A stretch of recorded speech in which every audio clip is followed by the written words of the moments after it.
नहीं सत्संग भजन नहीं हरि को, श्रवण न राम कथा अनुरागी, कानों से भगवत चर्चा नहीं सुहाती।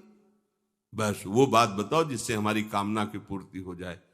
जो कहो हवन कर दे। ये हवन से, ये ताबीज बांधने से, ये घोड़े की नाल की अंगूठी पहनने से ये बुरा लगेगा सबको। कुछ नहीं होता, कुछ नहीं होने वाला। पापाचरण करो, पूरा एक टैंकर तेल चढ़ा दो शनि भगवान में, पर तुम्हारा नाश करेंगे। क्योंकि वो तेल से प्रसन्न नहीं होते, वो हरि के शरणागत से प्रसन्न होते। ये सब हरि के अनुचर हैं, सब हरि के अनुचर हैं। जानकी नाथ सहाय करे तो कौन बिगाड़ सके नर तेरो। है ये शुक्र शनिचर राहु केत सब क्षण में हुई है तेरे चेरो। जानकी नाथ सहाय करे कौन बिगाड़ सकता है। महाप्रभु हरिवंश चंद्र जी कह रहे, जो पे कृष्ण चरण मन अर्पित तो करी है का नवग्रह रंक। ये बेचारे नवग्रह भिखारी क्या तुम्हारा कर सकते हैं। यदि तुम बादशाह श्री कृष्ण के दास हो तो ये चाहे जिस नक्षत्र में बैठे हो तुम्हारे अनुकूल चलेंगे, तुम्हारे अनुकूल चलेंगे। तेल चढ़ाने की जरूरत नहीं, अपने को चढ़ा दो श्री हरि के चरणों में। और हरि से विमुख हो तो तेल नहीं, तुम चाहे तेल की फैक्ट्री इन्हीं के ऊपर लगा दो। लेकिन ये सेवक हरि के हैं और हरि के तुम विमुख हो तो ये प्रसन्न हो ही नहीं सकते, तुम्हारा पतन ही होगा। पर ये संसार समझता नहीं। भगवान नाम से मतलब नहीं, भगवत आराधना से मतलब नहीं। अरे भाई ये लोकपाल हैं, जानते हो भक्त को भी काम क्रोध क्यों सताता है। ताकत नहीं इनकी प्रवेश कर जाए, अहंकार है इसलिए। और भगवान को अहंकार अच्छा नहीं लगता, इसीलिए भगवान के सब दूत हैं चढ़ बैठते हैं। देख तू कितना बड़ा साधक, कितना बड़ा भजनानंदी, दिखा हमें। अब फेल तो मैं भगवान की शरण, तो हो ना भगवान की शरण। और भगवान की शरण में हो जाए तो यही महासुख प्रदान करने लगते हैं, और कोई नहीं, इन्हीं के लड़का बच्चा है। द्वारिकाधीश के पुत्र रूप में कौन प्रकट हो रहा है? भगवान कामदेव, जो प्रद्युम्न अवतार है, साक्षात कामदेव हैं। कामदेव साक्षात आ रहे हैं। हम प्रभु से विमुख हो, कोई हमारा सहयोग कर सकेगा? कोई नहीं कर सकता। और अगर करने गया तो वो भी उल्टा टंग जाएगा। ये भी बात समझ लो। भगवान देख लो, हम आपको उदाहरण बता रहे हैं कि तो कैसे काशी नरेश, पौंड्रक, ये सब मिलकर भगवान के विरोध में हुए। भगवान ने सुदर्शन चक्र को छोड़ा, काशी नरेश पौंड्रक सबका उद्धार किया। और काशी नरेश का पुत्र था सुदक्षिण। उसने विचार किया कि ये तो बहुत बड़े अपमान की बात है। भगवान शंकर की नगरी में रहता, काशी में महामृत्युंजय है, काल के भी महाकाल हैं। पंडितों से कहा ऐसा उपाय नहीं कि हम द्वारिका को भस्म कर दें। बोले है, भगवान शिव के ऐसे ऐसे मंत्र हैं कि वो तो विनाशकारी भी तो है ना, वो बहुत सुंदर भी है। कर्पूर गौरम करुणावतारम संसार सारम, करुणा के स्वरूप है। आशुतोष नाम है। एक चुल्लू जल ऐसा कोई देवता नहीं मिलेगा जो संसार में कोई देवता नहीं खाता, वो इन पे चढ़ाए जाते हैं। अकौड़े का फूल, धतूर का फल ये कोई पता है? नहीं पता। इतने से वो प्रसन्न, इसीलिए वो आशुतोष रीझ जाए तो पूरा नगर का नगर सोने का ऐसे दे दिया, लंका उन्हीं दे दिया। और अगर दृष्टि बदल जाए तो हनुमान जी बनकर पूंछ में आग लगा को श्रीलंका को नाश कर। बड़े विचित्र है। हाँ है भगवान शंकर विनाशकारी, द्वारिका को भस्म कर सकते हैं। आराधना की सुदक्षिण ने, बड़े बड़े विद्वान बुलाए। काशी तो विद्वानों की नगरी, और ब्राह्मणों की विद्वता तभी सार्थक है जब प्रभु में उसका समापन हो। विद्या कौन? जो भगवान से मिला दे। अविद्या कौन? जो अहंकार माया में लगा दे। तो उन विद्वानों की ये समझ में नहीं आया कि किसके विरोध में मुझे अनुष्ठान में बैठालना है। बैठ गए, अनुष्ठान शुरू किया, तो मंत्रों में ताकत तो है ही। भयंकर कृत्या प्रकट हुई, विश्व का विनाश करने की सामर्थ्य रखने वाली। मंत्रों के द्वारा उसे प्रेरित किया, जाओ द्वारिकापुरी को ही भस्म कर दो। और ये पता नहीं था कि द्वारिकापुरी ब्रह्मा की बनाई हुई नहीं है। सारी की सारी शक्तियां ब्रह्मा की बनाई हुई चीज पर बिगाड़ सकती हैं, लेकिन चिदानंद धाम में इनका तो प्रवेश ही नहीं। अब दूर से द्वारिका में दिखाई दिया, भयंकर ज्वाला में कृत्य आ रही। लोग भागकर भगवान के पास गए, प्रभु कोई भयानक मंत्र से आविष्ट होकर कृत्य आ रही जो नष्ट करना चाहती द्वारिका। तुम्हें घबराने की जरूरत नहीं, ना बताने की जरूरत है। द्वारिका हर समय सुदर्शन से सुरक्षित है, और सुदर्शन कोई जड़ चक्र नहीं है, वो चैतन्य भगवत पार्षद है। जब जहां जैसा अवसर आता है वैसा वो रूप रख लेते हैं। एक को मारना है तो 100 अरे वाले, हजारों को मारना है तो 1000 अरे वाले, और अगर पूरा सिस्टम विनाश करना है तो अनंत अरे वाले सुदर्शन चक्र हो जाते हैं। और जब सेवा ये नहीं होती तो हाथ जोड़े भगवान के पास खड़े रहते हैं। ये कोई जड़ वस्तु नहीं कि तलवार है भगवान की तो तलवारें बनी खड़ी रहेगी, नहीं, पार्षद स्वरूप है। आवश्यकता हुई वही कौमुदी की गदा सुदर्शन, ये सब दिव्य है। पांचजन्य शंख सुदर्शन चक्र सेवा में थे। भगवान ने आदेश किया, देखो क्या है, सुदर्शन चक्र ने दौड़ाया कृत्या को, वहीं चल जहां से आई तू, वहीं ले गए जहां पंडित लोग सब सावधान, मंत्र से अपने को सुरक्षित किए। ये बड़े खतरनाक अनुष्ठान होते हैं, जो मारण अनुष्ठान होते हैं, बहुत खतरनाक होते हैं। मतलब अगर सही माने में वो भगवत आराधक नहीं है तो फिर नष्ट भी कर देंगे, ऐसा नहीं। तो एक प्रसंग आता है कि एक शालिग्राम भगवान को नचा करके पैसे लेते थे। बहुत से लोग इकट्ठा हो गए, तो चमत्कार को देखने वाले संसारिक जन होते हैं, तो ऐसे शालिग्राम रखते, ऐसे करते, शालिग्राम ऐसे ऊपर उठते, ऐसे ऐसे ऐसे ऐसे नचाते, और लोग अरे देखो भगवान इनके इशारे से नाच रहे हैं। ऐसा एक भक्त तो उसी नगर में एकांत में भजन करते थे, बड़े कई शिष्य उनके थे, भिक्षा मांगने हो गए। उन्होंने देखा, आके गुरुजी से, उनका ऐसा भक्त कभी कर ही नहीं सकता। भगवान का भक्त अपने भगवान को प्रदर्शन नहीं बनाता, ये तो कोई तांत्रिक है, भक्त नहीं है। भक्ति की अलग संज्ञा होती है। ये कोई तंत्र सिद्ध आदमी है जो भक्ति का नाटक करके लोगों को ठग रहा है। बोले महाराज फिर आपको चलना चाहिए, क्योंकि हजारों लोग उससे प्रभावित हो रहे। बोले हम गए तो उसका सब बंद हो जाएगा, ये दुकान मकान। बोले चलो ना महाराज, बड़ा ऐश्वर्य जमा हो रहा था, लोग भेंट, वो गए, बस अंदर से नाम जप करते हुए जो खड़े हुए, तो कुछ नहीं, कोई भी उसका मंत्र, वो आसपास दृष्टि डाला, कौन आया नया, तो उसी में देखे फटे पुराने कपड़े पहने, तेज से चमकते हुए भक्त। तो उनका तुम चले जाओ यहां से। तो उनका नहीं, हम चले जाने के लिए नहीं आए, हम आपको बताने आए, ये नाटक मत करो, अगर सही आराधना करो इनकी तो ये लोग क्या देंगे, ये तो परम पद दे देंगे, शालिग्राम भगवान है, आप भगवान का ऐसा प्रदर्शन करते हो। अब लोगों का विरोध शुरू हुआ, क्योंकि इतने बड़े संत जब बोल रहे तो सब लोग, अब उसको बहुत बुरा लगा कि हमारी तो सारी दुकान बंद हो गई। और एकांत में जाकर उसने मूठ का प्रयोग किया। ये मारण होता है मंत्रों से, एक खप्पर में आग जैसी जलती है, उसमें अभिषिक्त करके भेजा जाता है, और जिसके पास भेज दिया गया वो उल्टी में खून, शौच में खून, 2-4 जितना समय रखा गया उसके अनुसार मर जाएगा वो। पर ये साधारण लोगों के, भजनानंदियों के ऊपर नहीं। भजन वाले मत डरे, साप ताप रोग शोक, किसी का श्राप भी आपको छू नहीं सकता। कोई ताप, कोई दोष, कोई रोग, कोई मारण, कोई मूठ, किसी की सामर्थ्य नहीं। राधा राधा राधा।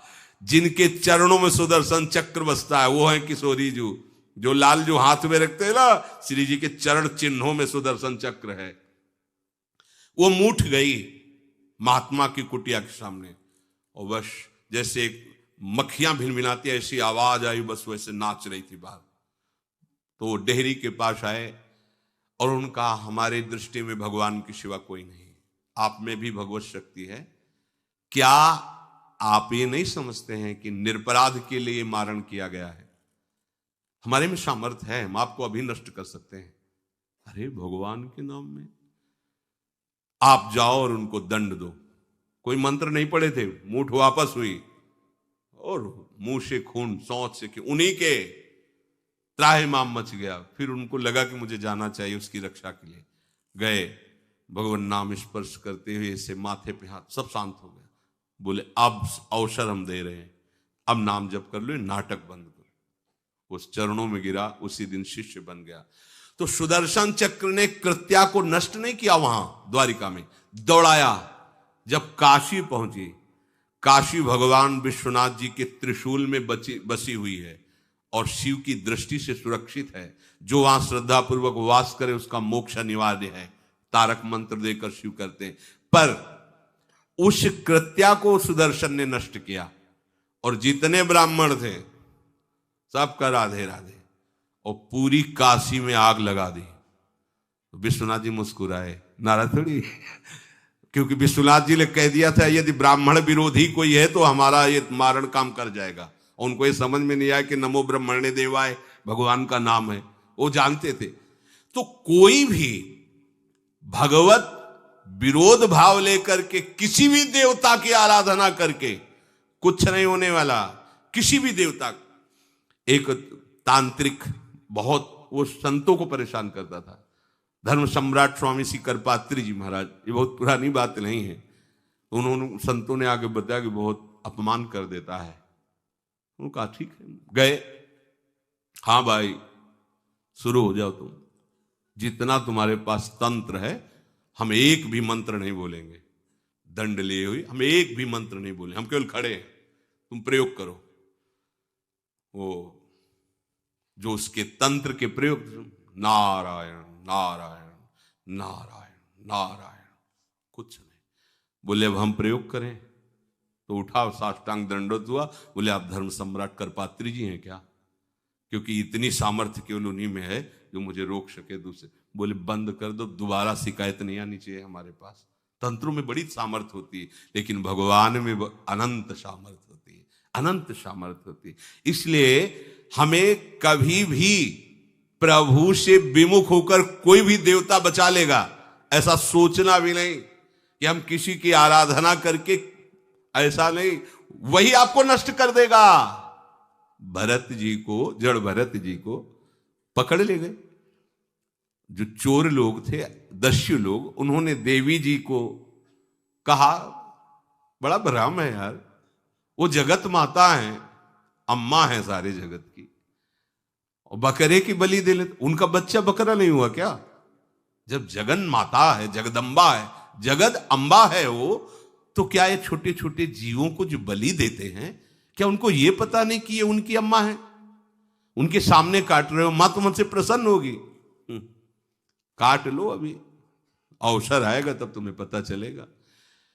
अब वो जो पकड़ के लाया गया था मनुष्य बलि के लिए, तो वो दस्युराज, एक बाजार सी लगी थी, उत्सव मनाया गया, उसे कहा गया था जो मनावे सो खाओ। तो जहां जाता अच्छे अच्छे पदार्थ खाता। तो दुकान वाले ने खा ले, थोड़ी देर बाद गड़ासा चले गए। बोले क्यों? तो बोले तुम्हें पता नहीं क्या? बोले नहीं। बोले बलि के लिए लाए गए हो। अब तो जलेबी मुंह की मुंह में रह गई। इसके बाद गड़ासा चले, आसपास देखा तो रक्षक इधर उधर थे, भाग लिया। अब रक्षकों ने देखा कि वो तो है ही नहीं। अब उनको बड़ा भय लगा। अब वहां कोई फोटो थोड़ी खींची गई थी कि बलि किसकी चढ़ानी है। अब वो भागे, महाराज बैठे थे पद्मासन में, जड़ भरत जी ब्रह्माकार वृत्ति, इन्हीं को पकड़ ले गए। बढ़िया तगड़ा तंदुरुस्त है। और दस्युराज ने कहा बलि का जो वो लाया गया, हाँ महाराज, अष्ट देख के प्रसन्न हो गया।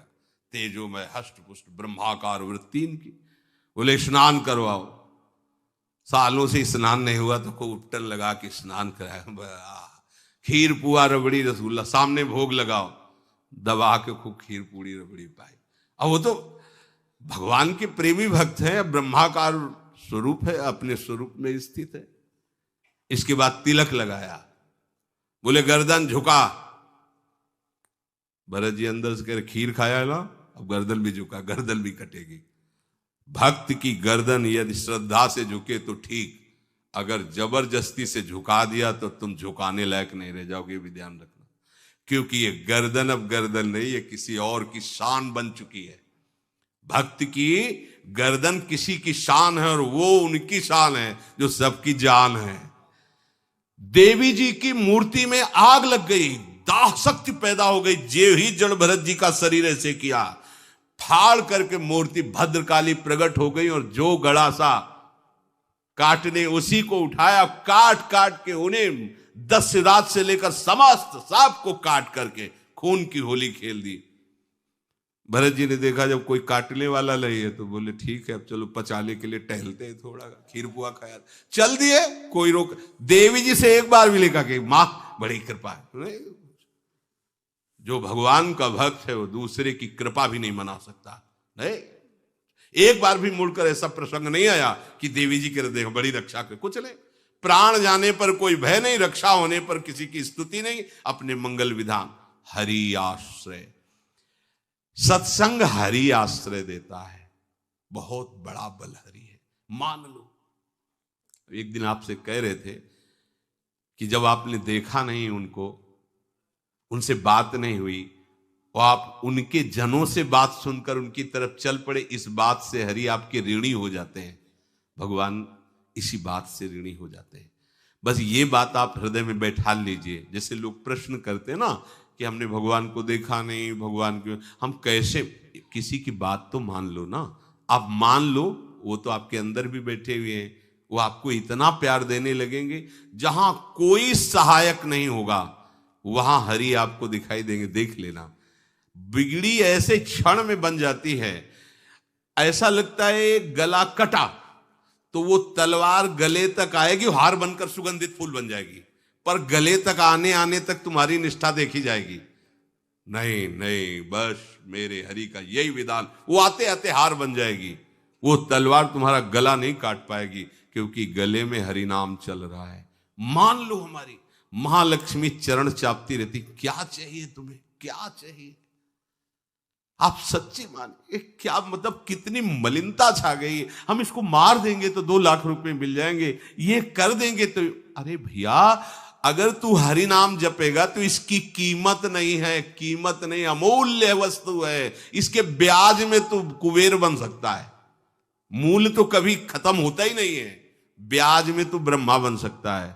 बनना तो चाहे, भक्तजन तो कहते हैं नहीं चाहिए मुझे ब्रह्मा का पद, परमेष्ठी पद, नहीं चाहिए सम्राट पद, नहीं चाहिए योग की सिद्धियां, मुझे प्रभु आपकी दास्ता चाहिए। ये बात कितना महासुख होगा उस भक्त को जो इन बातों को कह रहा है, नहीं चाहिए मुझे मोक्ष सुख नहीं चाहिए। वो ऐसे थोड़ी कह रहा है, श्रद्धा से नहीं कह रहा, अनुभूति से कह रहा है, मुझे नहीं चाहिए ये सब, इनमें वो सुख नहीं है जो आपके चरणों के समीप रहने में सुख है। नहीं सत्संग भजन नहीं हरि को, श्रवण न राम कथा अनुरागी, सुत बीत दार भवन ममता निसि सोवत अति न कबहु मति जागी। अरे तेरी बुद्धि सो रही है, जगा दे। पुत्र में, रुपया में, स्त्री में, मकान में, इसमें सबकी ममता होती है, सबकी, जितने सृष्टि में पैदा हुए, केवल सत्संगी की नहीं होती।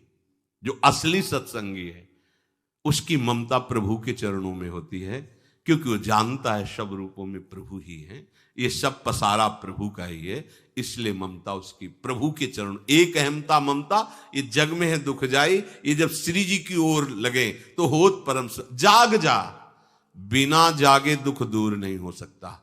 जैसे स्वप्न में हम देख रहे हैं कि समुद्र में डूब रहे हैं, अब जागृत में आसपास सैकड़ों नाव लगा दें तो बच जाएगा क्या वो, क्योंकि वो तो सो रहा है और वो स्वप्न में देख रहा है।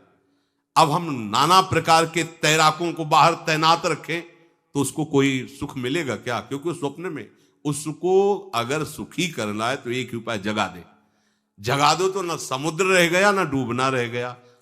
ऐसे ही संसार में मोह से ऐसे ग्रसित जीव हैं, भाई इतना ही सुखचार है, और उसी स्वप्न में वो दुख से निवृत्त होना चाहते हैं। अब हम बाहर से उनकी कामनाओं की पूर्ति करने वाली बात करें तो क्या वो सुखी हो जाएंगे क्या?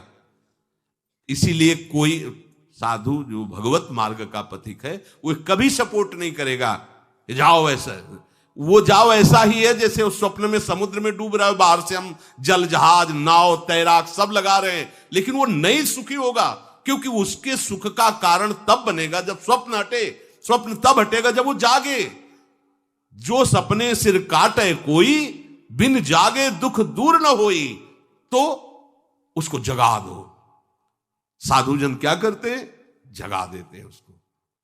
जागो, कहां मोह निशा सब सो निहारा, देखे स्वपन अनेक प्रकारा, यही जग जामिन जागे जोगी।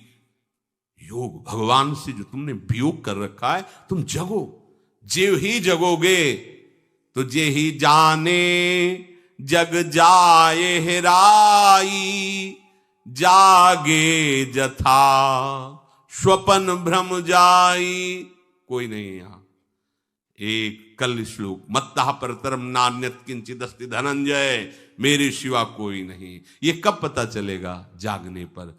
तो हमें ये बहुत कुछ दिखाई दे रहा है, स्वप्न है।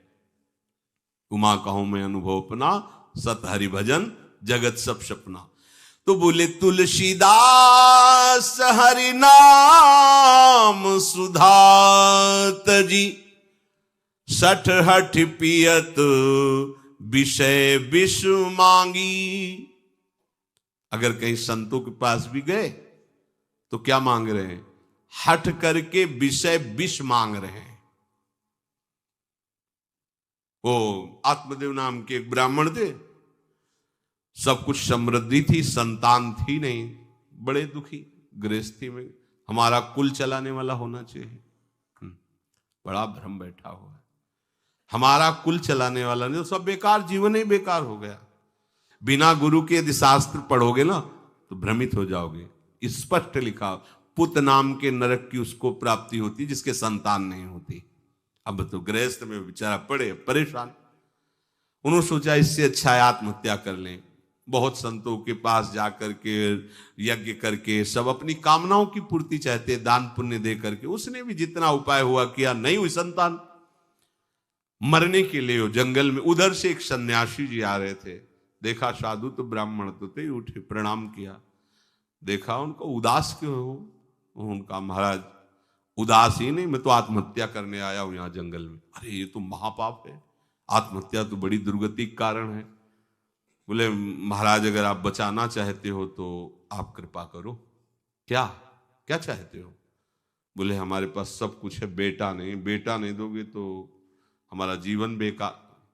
तो उन्होंने अंतर्दृष्टि से देखा और कहा 7 जन्म तक तेरे पुत्र नहीं भाग्य में तेरे लिखा है। तो उसने कहा फिर तो अभी मरते, आत्महत्या करते। हम 7 जन्म की बात, हम 7 दिन नहीं जिएंगे, हमें पुत्र चाहिए। संत का दयालु। देखो जिनके पास तपस्या और भजन का धन होता है, जब भगवान अधीन है तो कुछ भी कर सकते हो, कुछ भी कर सकते हैं। प्रारब्ध मिटाना कोई बड़ी बात नहीं। प्रारब्ध जानते, कोई देवता थोड़ी है, तुम्हारा पीछे का किया हुआ कर्म है। और इधर जोर का भजन है, भजन के प्रभाव से कर्म को नष्ट करने में देर थोड़ी लगती है। ये तो अच्छे शुभ कर्म करो तो तुम्हारा प्रारब्ध बदल जाएगा। भजन का प्रयोग प्रारब्ध बदलने के लिए थोड़ी है। पर वो ऐसा हट किए तो उनका देखो, हट करने से लाभ नहीं मिलता है। उनका हमें उपदेश नहीं, हमें पुत्र चाहिए। अगर आप भगवत प्रेरित होकर यहां आए हो तो आप हमें। तो उन्होंने तपस्या के बल से फल की रचना की और कहा जाओ अपनी पत्नी को ये फल पवा दो और इससे निश्चित पुत्र होगा। बहुत प्रसन्न, अब कामना पूर्ण थी तो देख लो, प्रभाव देखो कामना का। प्रसन्न हुए आए। धुंधुली नाम था उनकी पत्नी का, नाम भी बहुत बढ़िया था, धुंधुली। वो कहा कि देखो ये फल खा लो, तुम्हारी संतान हो जाएगी। बहुत मीठी बात बोलती थी, मृदुभाषी, कपट हृदय।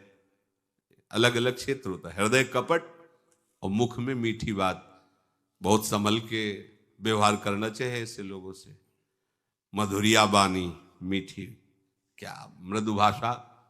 नहीं प्रीतम, आप चिंता मत करो, फल ऐसे थोड़ी खाया जाता है, नहा धो के पवित्र होके फिर। हाँ उनका ये बात, तो आप अपने काम में लगो, हम पा लेंगे ऐसा। अब आपको विश्वास है ना? बोले विश्वास तो है, इसमें क्या विश्वास, आप भी तो चाहती ना पुत्र हो। बोले हाँ। वो जो ही गए सो अपनी बहन को बुलाया और कहा सुनो, अभी तो हम 4-5 रोटी कढ़ी चावल सब पा लेते हैं, पूड़ी खीर पुआ। जब गर्भ रहेगा तो पेट तो उसी से भरा रहेगा, तो हमारा भोजन रुक जाएगा। बोले हाँ ये तो बात है। जब पेट बढ़ेगा, अगर घर में आग लग गई तो फिर हम भाग नहीं पाएंगे, तो हम जल जाएंगे। ये निगेटिव सोच वाले लेते।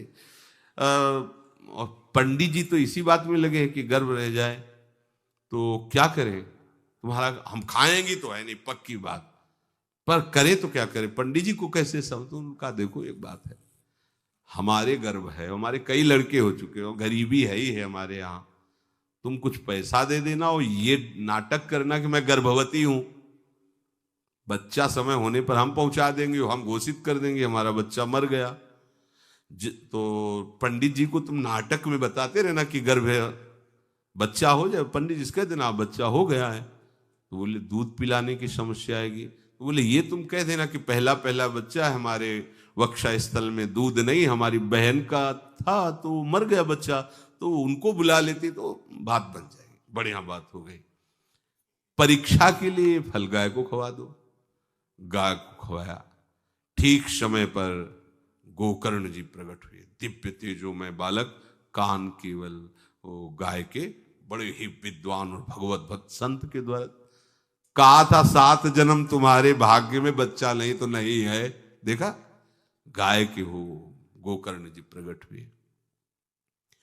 उधर उनके जो बच्चा पैदा हुआ वैसे ही नाटक के द्वारा पहुंचा दिया गया, वैसे ही पूरा जैसा पहले पक्का हुआ।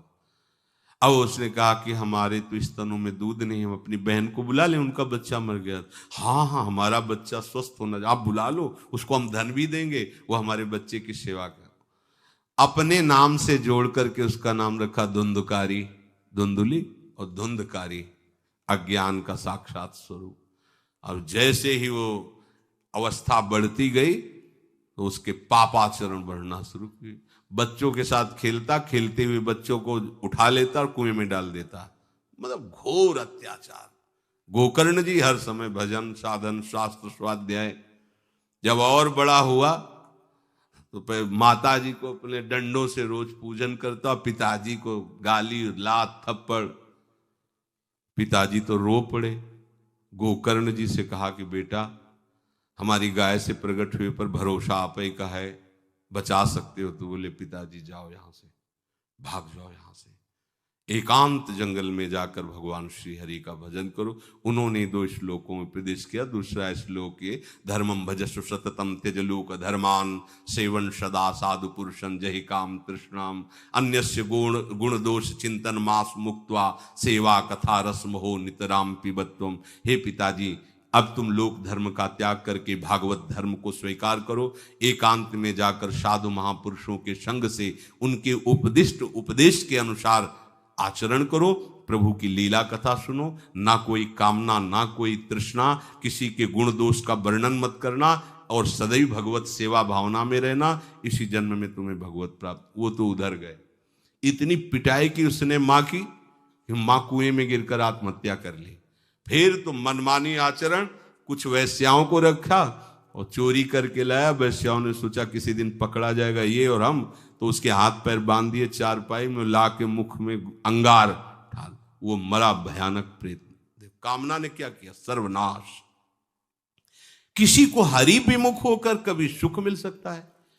आप संतों के पास जाइए, अपनी कामना रखिए। हम ये नहीं कहते कि कामना तुम त्याग पाओगे, कामना रखिए, भगवान के पास जाइए, अपनी कामना रखिए, क्योंकि आप कामना से युक्त हैं। पर छूट इतनी दे दीजिए कि जिसमें हमारा मंगल हो वो करना। जैसे नारद जी भगवान से अपनी कामना रखते हैं कि हमारा ब्याह करवा दीजिए, और बाद में एक छूट दे देते हैं कि जेहि विधि होए नाथ हित मोरा। तो हरि को अच्छा लगेगा, गुरुजनों को अच्छा लगेगा कि इस कामना से इसका कोई जीवन बाधित नहीं होगा, वो पूर्ण भी कर देंगे। और अगर लगा कि इसका पतन हो जाएगा तो आप रोते रोते भी कामना की पूर्ति नहीं करेंगे। उत्तम बात तो ये है कि कामना हरि की प्राप्ति की करो, वो सर्व सुख स्वरूप है। किसी का अन्य आश्रय अन्य बल ना लेते हुए अपने श्यामा श्याम के चरणों का आश्रय लेकर निरंतर भजन करो, तो ये अनुभव हो जाएगा कि सुख किसे कहते हैं। अभी तुम्हें परिचय ही नहीं मिला, सुख किसे कहते हैं। सुख सच्चिदानंद है, सुख एक रस है, सुख अविनाशी है। वो सुख सदैव बढ़ता रहता है, घटता कभी नहीं। एक रस होते हुए भी प्रतिक्षण वर्धमानम है, कभी कभी अंत नहीं होता इस सुख का। ऐसे अनंत सुख के लिए हमें मनुष्य जन्म मिला है। प्यारे, इसे मत खोइए। हर समय राधा राधा राधा राधा राधा, और किसी को दुख मत दीजिए। कोई गंदा नशा मत कीजिए, कोई गंदे आचरण मत कीजिए, गंदा भोजन मत कीजिए जिससे अन्य जीवों को कष्ट हो। ऐसा कोई भोजन स्वीकार मत करो। इसी जन्म में आप देख लेना, इसी जन्म में आपको वो वस्तु मिल जाएगी, निहाल हो जाओ। हम किसी पक्षपात की बात नहीं करते। अगर इस छाती को बचपन से अभी तक ऐसा, तो हम कह देते कि भाई आगे कुछ भी हो, कोई भी हमारी गलती हो, हम ये मान सकते हैं। पर हमें ये पता चला कि बचपन से आज तक जलता ही रहा, कभी शांति नहीं मिली, भागता ही रहा, पर कभी विश्राम नहीं मिला। और हम ये आपको कह रहे हैं कि जैसा प्यार प्रभु, वैसा अन्यत्र कहीं कभी कहीं नहीं मिला। और प्रभु के प्यार का मूर्तिमान स्वरूप हमारी प्यारी जू, निहाल कर दिया प्रभु ने प्यारी जू के चरणों का आश्रय और उनका परिचय देकर। पूछो बस, यहां वाणी मौन हो जाती है। प्यारी जू तो प्यारी जू, और हम ही नहीं, आप सब महाभाग्यशाली है। वृंदावन आए, राधा किशोरी जू के घर में आए और उनकी चर्चा सुन रहे, उनके सिद्धांत सुन रहे। कहीं ना कहीं आपके अंदर उनकी तरफ बढ़ने की इच्छा भी है। ये बहुत बड़ी बात है। बस इस इच्छा को, इस आशा को इतना बढ़ा लो कि कोई इच्छा न रह जाए, कोई आशा न रह जाए। हर समय निरंतर नाम। इस समय मनुष्य की बड़ी दुर्दशा हो रही है। महापुरुषों के वचन। दुर्दशा किसे कहते हैं? जो माया के द्वारा रचे हुए प्रलोभनों और भोगों में अपने जीवन को लगाकर नष्ट कर रहे हैं। बड़ा गर्व। सर्दी का समय है और एक चैन पड़ी है सोने की, तो यहां तक की बटन खुली है, क्योंकि उसे खोल के दिखाना है कि हम सोने की चैन पहने हैं। कौन सी खास बात भैया? अरे ब्रह्मांड नायक की सृष्टि को तुमने देखा कहां है? कितना बड़ा सोने का पहाड़, बड़ा आश्चर्य होता है। 4 लाख योजन। एक योजन का मतलब 4 कोस, एक कोस का मतलब 3 किलोमीटर। कितना सोना! एक छोटी सी सोने की जंजीर तो पूरी छाती खोले कि देख लियो सोने की जंजीर है। अगर 1-2 अंगूठी पहने हैं ना, तो हर बार वो, हमने देखा है, एकांतिक में देखा है। आपकी बड़ी कृपा है कि आप देखो हम अंगूठी पहने हैं, जैसे उससे कोई प्रभाव होगा क्या? कुछ नहीं प्रभाव। यहां तो कुछ कह रहे हैं, बड़ी दुर्दशा है मनुष्य जाति की इस समय। क्या? माया रचित भोगों में, माया रचित प्रलोभनों में, माया रचित पदार्थों में भोग बुद्धि, अहम बुद्धि हो गई है। ये भोग विलासता नष्ट करने के लिए तुम्हें मनुष्य शरीर मिला था। तुम अंदर ही अंदर खोखले होकर अपना नाश कर रहे हो। बहुत दया लगती है जब ऐसे, तो लगता है आपको भगवान की कृपा से जो अमूल्य श्वासें मिली, जहां आप इन श्वासों का नाम जप कर दिव्य पद प्राप्त कर सके, वहां तुम ऐसे किस काम के? गांव में पहले बैंक के लॉकर तो थे नहीं, तो दीवालों में सोना गाड़ देते थे। मर गए और जब दूसरों ने जमीन खरीदी और मकान बनाया तो करोड़पति बन गए। क्या जीवन रहा? पूरे जीवन कंजूसी करके, जोड़ करके दीवाल में गाड़ के मर गए, या बैंक में जमा करके मर गए। थोड़ा होश में, तुम्हारे पास क्या है जो तुम लेके जा रहे हो? जरा देखो क्या है। अगर नाम जप नहीं है, धर्म नहीं है, भगवत आराधना नहीं, तो खोखले हो। तुम्हारे पास क्या है? आज धर्म के नाम पर पाखंड का तांडव हो रहा है। महापुरुषों के वचन किसी से दबते नहीं। जैसे गुरुजन डांटते हैं, ऐसे ही डांट रहे हैं। आज धर्म के नाम पर पाखंड का तांडव हो रहा है। हृदय मेरा कांपता है ये देखकर कि मेरी समाज का क्या होगा। संतों को अगर दुख होता है तो समाज को देखकर दुख होता है। प्रभु पर विश्वास नहीं, शास्त्र का स्वाध्याय उस पर श्रद्धा नहीं और संतों का शासन नहीं, मन मानी केवल कर्म, सर्वतंत्र स्वतंत्र भगवान की आज्ञा का उल्लंघन करते हुए मन मानी आचरण, दूसरों के उन्नति के मार्ग में भारी रोड़ा पैदा करने वाले ये पाखंड, दंभ स्वयं गिरते हैं और जो इनके चक्कर में पड़ जाए उनका भी नाश कर देते हैं। आप गए और औरों घालहीं, जो कहूं सतमार्ग प्रतिपालहीं। ये दंभपूर्ण राक्षसी वृत्ति का विकास होता चला जा रहा है। ऊपर से बड़े सौम्य शांत चिकने स्वच्छ दिखाई दें, अंदर बड़ा गंदगी भरी है।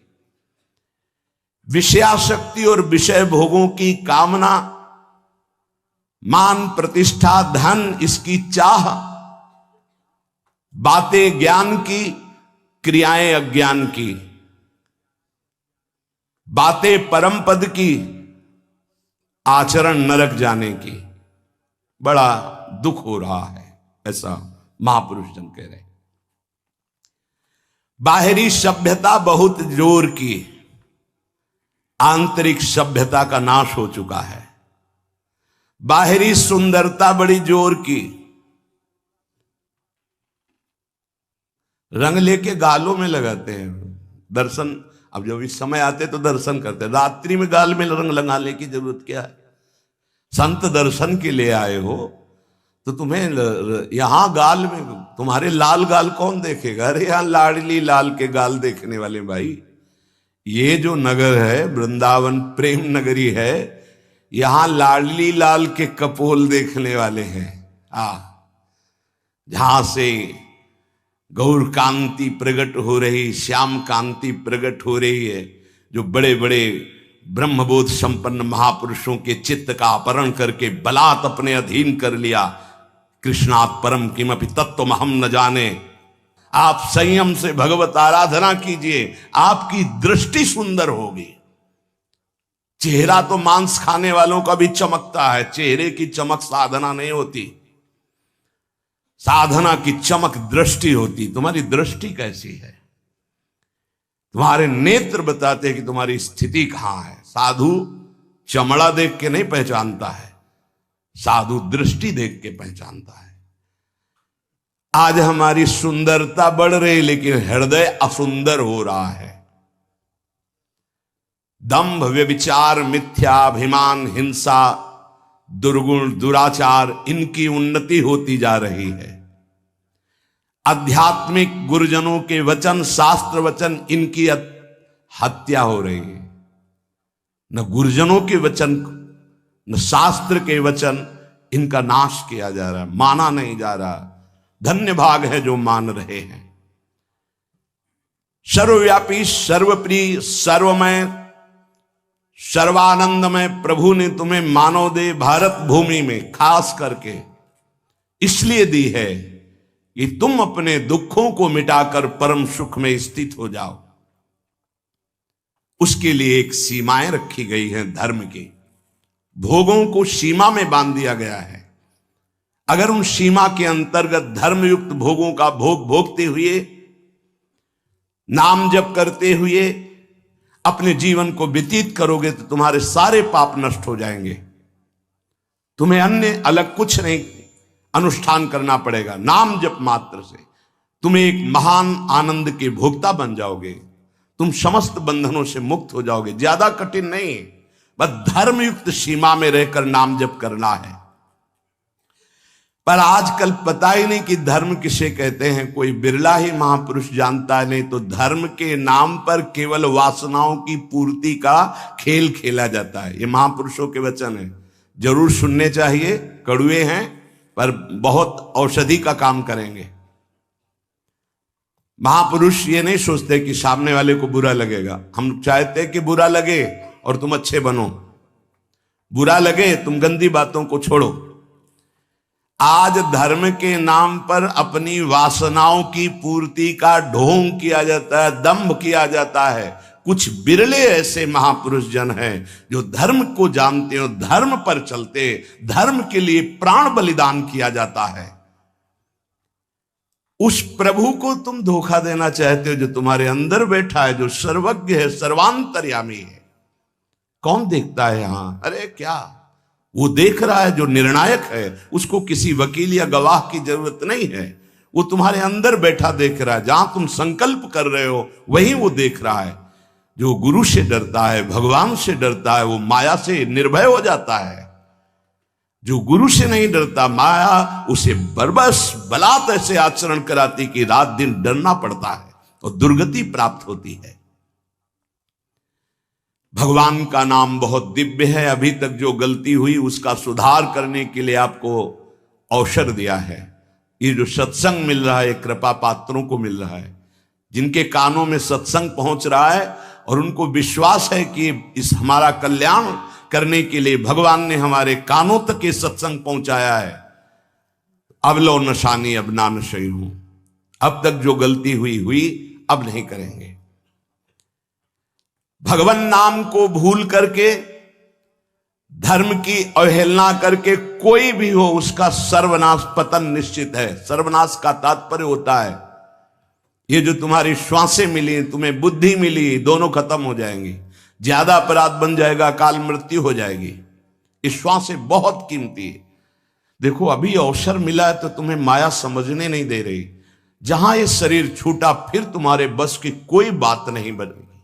तुमको जबरदस्ती अवश्य में भोक्तव्यम कृतम कर्म शुभाशुभम, दंड भोग। जब जेल मिल जाती है ना तब तुम्हारी कुछ नहीं चलेगी। जो वहां का सिद्धांत है उसके अनुसार चलोगे, नहीं तो और दंड पे दंड भोगना पड़ेगा। फिर 83,99,999 योनियां, इनमें कौन सी योनि है जिसमें सुख मिल पावे? केवल क्लेश ही क्लेश। अपनी बात नहीं कह सकते, अपनी रक्षा नहीं कर सकते, अपने कल्याण के लिए कुछ सोच नहीं सकते किसी भी योनि में, चाहे देवता क्यों न बने हो। देवता भी भोग योनि है, कर्म योनि नहीं। केवल मनुष्य कर्म योनि है, भारत भूमि।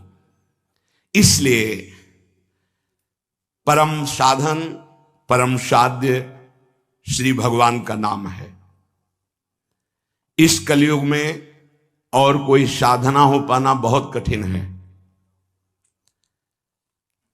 जो साधन के सूत्र बताए गए हैं उन पे स्थित हो पाना, जैसे अष्टांग योग, अब 3 घंटे बिना हिले डुले पद्मासन सिद्धासन में बैठते हैं, आज भी हैं, पर बहुत कम। मंत्रों को सिद्ध कर लेना आज मजाक माना जाता है कि ऐसा कैसे हो सकता है, मंत्रों से भगवान प्रतिष्ठित हो जाएंगे। अरे भगवान का अवतार हो गया। राम जी की प्राण प्रतिष्ठा में तुम्हें ऐसा लगता है कि कैसे ऐसे हो सकता है? तो राम जी जब प्रकट हुए तो मंत्रों से ही हुए। एक ब्रह्म ऋषि का नाम श्रृंगी ऋषि, उनको बुलाया गया, मंत्रानुष्ठान करके पुत्रेष्टि यज्ञ की और मंत्र से अभिषिक्त उस खीर को पवाया गया, महाराज दशरथ जी को दिया गया। उन्होंने अपनी 3 रानियों को विभाजित किया। श्री कौशल्या जी से परब्रह्म परमात्म स्वरूप भगवान राम प्रकट हुए। सुमित्रा जी से लक्ष्मण और शत्रुघ्न प्रकट हुए। कैकेयी माता से महान प्रेम मूर्ति भरत जी प्रकट हुए। ये कैसे प्रकट हुए? मंत्र से। पुत्रेष्टि यज्ञ श्रृंगी ऋषि ने करवाई, वशिष्ठ जी साक्षी, दशरथ जी यजमान, भगवान का अवतार हो गया। तो भगवान के लिए प्राण प्रतिष्ठा में भगवान पधारे, कोई आश्चर्य की बात? अरे भगवान का अवतार मंत्र से हो गया। आज भी हो रहा है मंत्र से अवतार। हृदयों में गुरु प्रदत्त मंत्र के द्वारा भगवान को हृदय में प्रकाशित कर लिया। उसी को सिद्ध महापुरुष कहते हैं। श्रद्धा नहीं रह गई, विश्वास नहीं रह गया। सबका परम कल्याण करने के लिए एक बात सिद्ध है, मान लीजिए, नाम।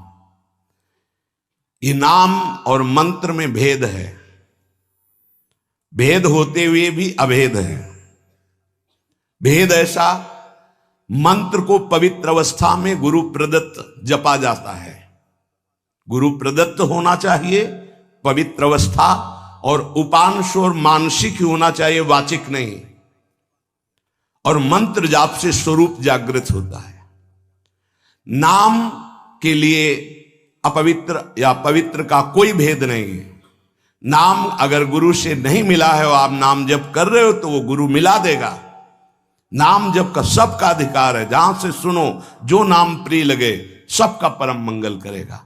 नाम महामहिम है, उठते बैठते चलते फिरते सोते जागते सब नाम आगे का कार्य पूर्ण करा देगा। नाम गुरु मिला देगा, मंत्र दिलवा देगा, स्वरूप बोध करवा देगा, ये सब आगे का कार्य। नाम सबके लिए महामंगलदायक है। मैं बड़े जोर के साथ कहता हूं, अपने अनुभव की बात कहता हूं, अपने जीवन की बात कहता हूं कि जो कुछ प्राप्त हुआ सब नाम से प्राप्त हुआ। ऐसा गोस्वामी जी भी बोलते हैं। बस हम कुछ सावधानियां बता रहे हैं। नाम जापक अगर इन सावधानियों को कर ले तो बहुत जल्दी नाम सिद्ध हो जाए। पहला,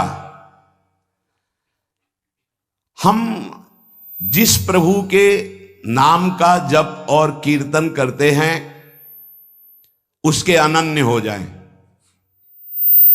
अनन्य ये खास बात है। पहली, जो नाम जप करते हैं उसके अनन्य हो जाएं। उठते बैठते सोते जागते वही नाम हमारा जीवन बन जाए। बस ये बहुत खास बात है, इसलिए जल्दी इस पे स्थित नहीं हो पाते। जो लोग ये कहते हैं कि मैं तो बहुत से नाम जपता हूं, तो उनको गुरु कृपा प्राप्त नहीं हुई। अभी देख लेना, जिस दिन गुरु कृपा प्राप्त होगी तो आप समिट जाओगे। गुरु कृपा प्राप्त होने का ये प्रभाव होता है कि वो गुरु प्रदत्त नाम और मंत्र में अनन्य हो जाता है, हो ही जाता है, स्वाभाविक हो जाता है। पर जिसको नाम सिद्ध करना है उसको उस नाम के अनन्य होना होगा। जो नाम कीर्तन करते हो, जो नाम जप करते हो, उसके अनन्य हो जाओ। एक ही परमात्मा है, उसके नाम अनंत है, लेकिन अनंत नाम नहीं जपे जा सकते। नाम एक ही पकड़ो और जो पकड़ो उसके अनन्य हो जाओ। जिह्वा से वही तुम्हारे स्फुरित होने लगेगा। दूसरा, नाम की महिमा है। कितना भी बड़ा पाप किया जाए और नाम जापक का कुछ नहीं बिगाड़ सकता, भस्म कर देता है नाम पाप को। इस बात का भरोसा करके पाप करना, ध्यान दीजिए, नाम की महिमा ऐसी है, पक्का है, पर नाम की महिमा का भरोसा करके पाप करना नाम सिद्ध नहीं होगा। आपके हृदय की अशांति दूर नहीं होगी, चिंता दूर नहीं होगी, आपको अविश्वास हो जाएगा नाम जप में। प्रभु के नाम का सहारा लेकर के पाप नहीं करना। हां, भूल हो जाना और पाप करना, इसमें अंतर है। हमसे भूल हो गई, हमसे गलती हो गई, तो कोई और प्रायश्चित करने की जरूरत नहीं। वो नाम जप ही सब पाप नष्ट कर देगा। लेकिन नाम पाप नष्ट कर देगा ऐसे विचार करके जो नवीन नवीन पाप करता है, वो नामापराधी के हृदय में कभी नाम चल ही नहीं सकता। नाम दैन्य भाव से जो शास्त्र और गुरु की आज्ञा में रहता है वहां चलता है। नाम चिदानंद है, भगवान है, कोई केवल शब्द मात्र नहीं है। नाम की ओट में पाप जो करते हैं बड़े नामापराधी हैं, तो नाम उनका मंगल कल्याण करने के लिए जो समर्थ है वो हृदय में नहीं चलेगा, विक्षेप पड़ जाएगा, नाम छूट जाएगा, जीवन बर्बाद हो जाएगा। इसलिए नाम की आड़ में कोई पाप ना करे। भूल से गलती हो गई, पूर्वाभ्यासवश गलती हो गई, तो और कोई प्रायश्चित की जरूरत भी नहीं है, नाम अपने आप पावन कर देगा। तीसरी बात, अपने आराध्य देव के नाम के बदले में कुछ भी लेने की तैयारी मत कर लेना, नहीं घाटा हो जाएगा। जैसे एकांतिक में प्रश्न किया था कि हम अपनी कामनाओं की पूर्ति नाम से करवाना चाहते हैं, तो क्या हमारा नाम का फल क्षय हो जाएगा? हाँ, हो जाएगा। रुपया है, आपने उसको खर्चा कर दिया, और अगर आपने खर्चा नहीं किया तो उसका ब्याज मिलेगा, और ब्याज खर्चा करोगे तो मूलधन जमा रहेगा। तो जो भगवत भजन करने वाले चतुर सुजान होते हैं वो मूल को कभी खर्चा नहीं करते। क्या मूल का खर्चा? जो हम भजन कर रहे हैं मुझसे के बदले में कुछ नहीं चाहेंगे, तो ब्याज क्या होगा? नाम आपकी व्यवस्था अपने आप बढ़कर करता रहेगा। जो आप मांगना चाहते थे उससे बढ़कर आप देख लेना। पहले नाम को तो एकत्रित करो। जब नाम रूपी धन एकत्रित हो जाता है तब बिना चाहे आगे से आगे भारी व्यवस्था होती रहती। सही पूछो तो केवल रोना आता है। इतना प्यार कौन कर सकता है प्रभु के सिवा? कैसे आश्चर्य में, सर्वाश्चर्य में, कैसे तुम्हें वो वाणी की सामर्थ्य नहीं कि वो प्यार बताए। जो महापुरुष भगवान के समान हैं, सच्ची मानिए, व्यक्त अव्यक्त, वो आके दुलार करते हैं उस उपासक को जो केवल भरोसा ले लिया है प्रभु का, कोई कामना नहीं और नाम जप करता है। व्यक्त अव्यक्त महापुरुष आके दुलार करते तो एकांत में केवल रोना आता है कि प्रभु मुझ अधम पर इतना कैसे प्यार। ये सब ब्याज में हो रहा है। मूल तो आपका नाम धन जमा ही है। व्यक्त अव्यक्त महापुरुष दुलार करते हैं, बलिहार निहाल कर देते हैं प्रभु। अपने आराध्य देव के नाम के बदले में कुछ भी लेने की तैयारी मत कर लेना, क्योंकि बहुत घाटा हो जाएगा। जैसे महामणि के बदले में कांच लेने वाले को क्या कहा जाएगा? मूर्ख।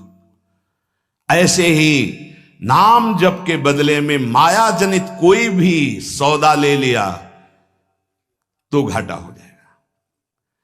एक तरफ नाम तुम्हारा है, एक तरफ संसार की भोग सामग्री नहीं चाहिए, पीछे पड़ी रहेगी।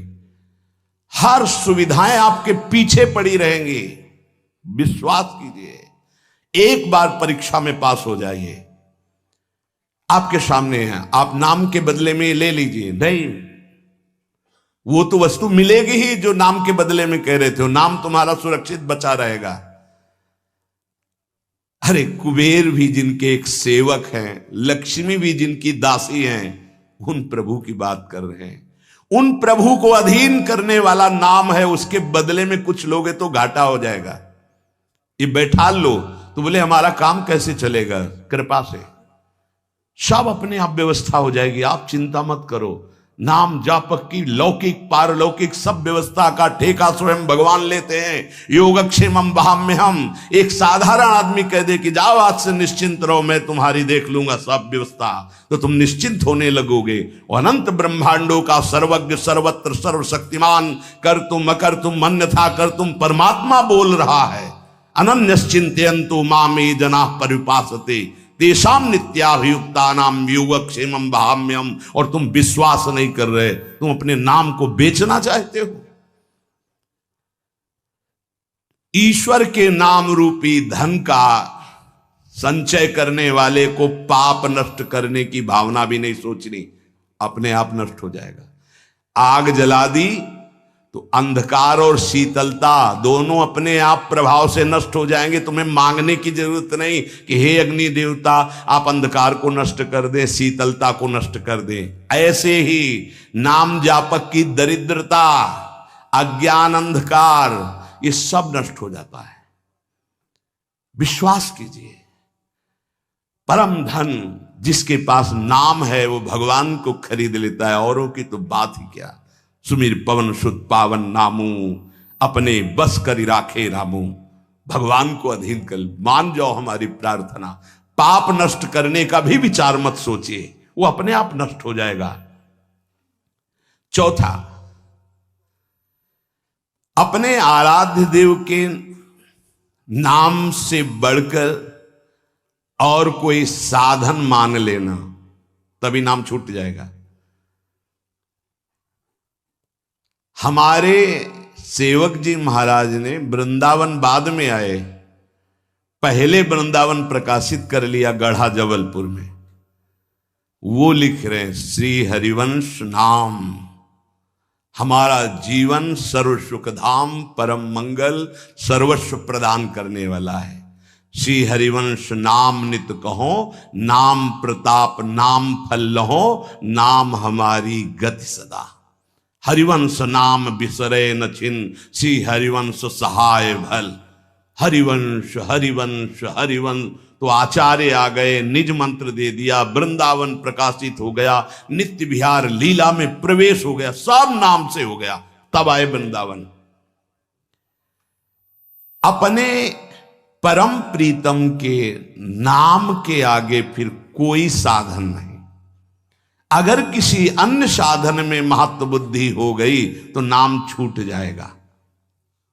नाम सिद्ध करने के ये उपाय हैं, बहुत बड़े महापुरुषों के वचन हैं। हमारे को जो गुरुदेव ने नाम दिया, इससे बड़ा कोई साधन नहीं। सब सेवा आदि चल, पर नाम नहीं छूटेगा।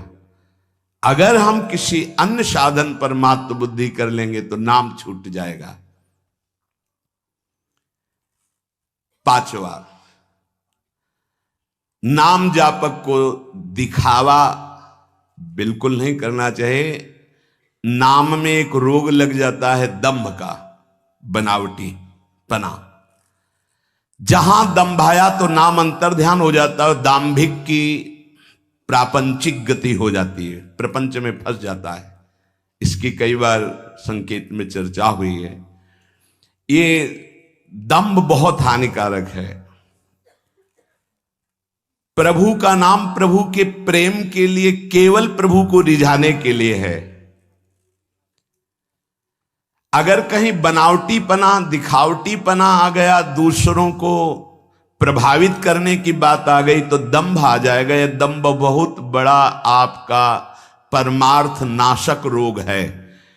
ये बड़े बड़ों के अंदर आ जाता है। इस बात का पता लगना बड़ा कठिन हो जाता है कि दंभ आ गया है। इस दंभ के दोष से बचने के लिए किसी महापुरुष के अनुशासन में रहने की आवश्यकता है।